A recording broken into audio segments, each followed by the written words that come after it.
This trip is brought to you by Mercy Pasalubong. Tanan Manamit. Ay, kumaan ko.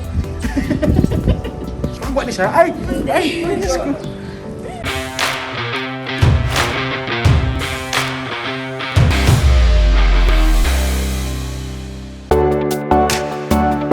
Ang Farmville, ang kilala nga social network game, pero nakahibalo ka mo bala nga diri sa Bago City, mayara sang real life nga Farmville. Kung nagapangita ka mo sang kaladtuan para sa binog nga pamilya nga maka-enjoy ang kids kag kids at heart, baligaw ka mo diri sa Farmville di Bago. Kung dalhin sa Bacolod, mga 30 minutes nga drive. Ang ginimo namon, nag-agi kami via Murcia. Pagbunggo mo gito sini nga landmark sa Murcia, turn right, diretso na kag pag-abot mo sa sini nga rock crusher nga site sa Atipuluan sa Bago City. Ini ang alagyan, pasulod sa Farmville di Bago. Ang ini nga site amo ang Little Charles Poultry Farm na gilugar man para sa hog racing. Hindi ini suha o kon resort. Farm exposure ang ginatanyag sini sa publiko para ma-experience ang kids kag adults ang kabuhi sa farm. Added attractions ang mga kasapatan nga sarang makita diri. Na-timing nga namon sa amon pag-abot dito nga ara man at ang iya nga si Attorney Henry Yap. Gitagaan niya kami sang tour kag ginistoryahan nga nagsugod lang siya sa pagsagod sang duha ka mga miniature horses tubtub nagdamo na. Agdad nga atong hambal ko nga ang bata nga species like shared ng banay shared couple of care horses sa mga miniature horses. Na dimat kami and we thought of importing more because we realized nga mga migo namon a lot of them would come here kay daw pinasait laya daw hindi common ang miniatures. Pagsulod mo, sugataon isang kwadra sa mga kabayo. May pony, miniature horses, kag regular size nga kabayo. Si Otis ang nagtawag sa amon atensyon kay nagapaangga sa mga bisita. Una, gikulbaan pa ko magikap pero friendly siya katama sa mga tao. Pero ano sila? Anong gapangga, ma? Ito pala. Hello. Ay, kumaan ko. Ang buwan ni siya. Ay! Diyos ko. Pangga lang eh. Hello. Ikaw pa, bis? Me, masih kanto niya kanina. Hindi ka kanto sila. Wala ka pangagat? Wala. Ito pala. Hello.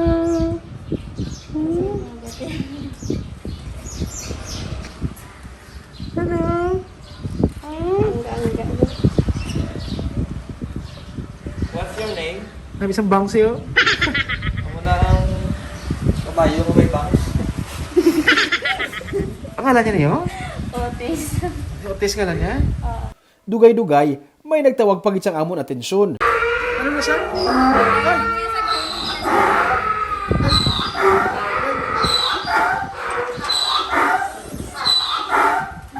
Wala akong kabalo kung ano nga klase nga huni sang sapat. Siya gali ang kabayo nga si Midnight.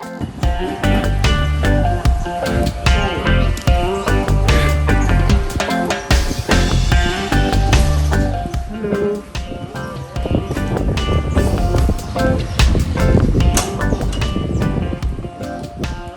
Yung mga ginawa mo na nilalawas nila.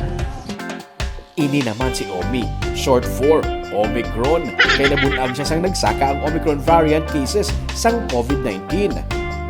Ini naman si Virus, na bata sa pagsugod sa paglaptas ng COVID-19 virus nga nagdala sa pandemic. May mga karnero pa sila nga halin pa sa Australia.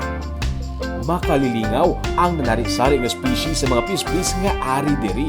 Halin sa mga parakeet, parrot, peacock, cockatoo, exotic birds kag may ara pa sa ostrich.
Nakaibalo ka mo ba lang nga diri sa may Farmville, may isa ka team gikan sa National Geographic nga nagpadulong diri para syutan ang isa diri ka klase sa pispis nga siya na gikunong isa ka klase sa pispis ka into captivity. Mga iba nga klase nga pareho sa iya, ara iya sa wild. Siya na lang gini ang the only one into captivity diri sa bilog nga kalibutan.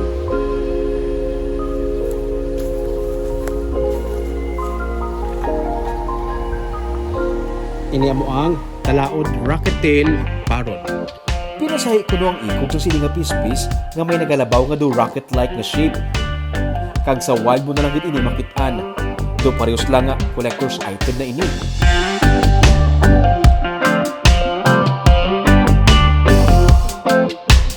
Pwede mo man ma-feed ang ilang nga mga ostrich.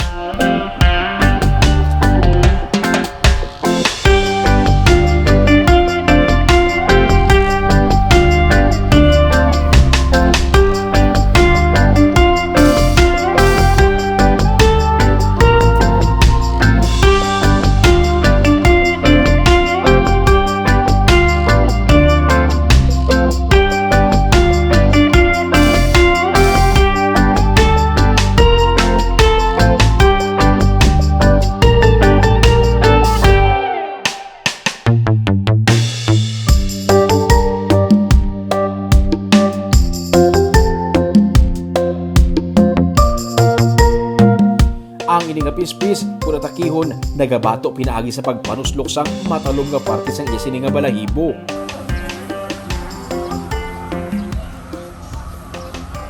Gapang mo to sek ne?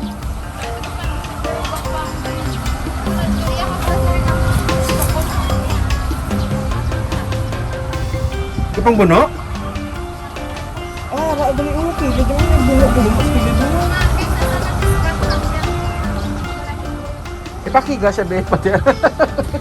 May poison na?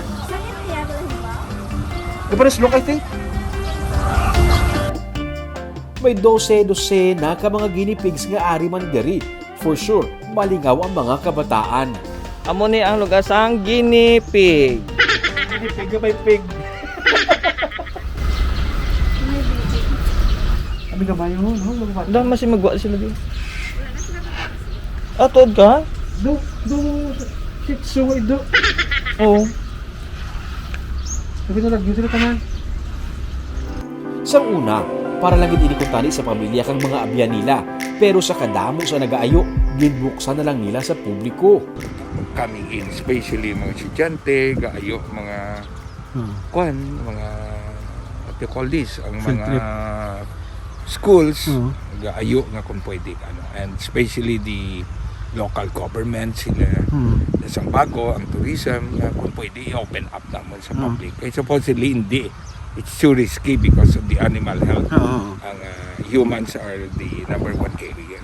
So with that, no parts of corporate social responsibility, we decided to open it up but on a limited scale control.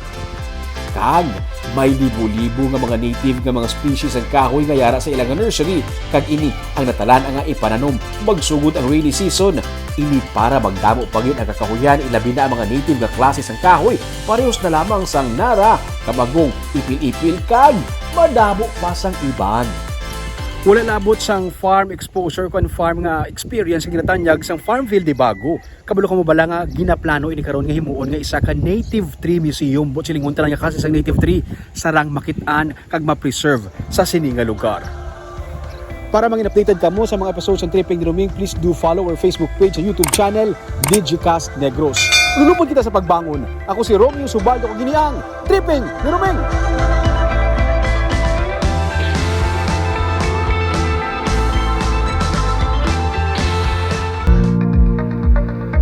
This trip was brought to you by Mercy Pasalubong.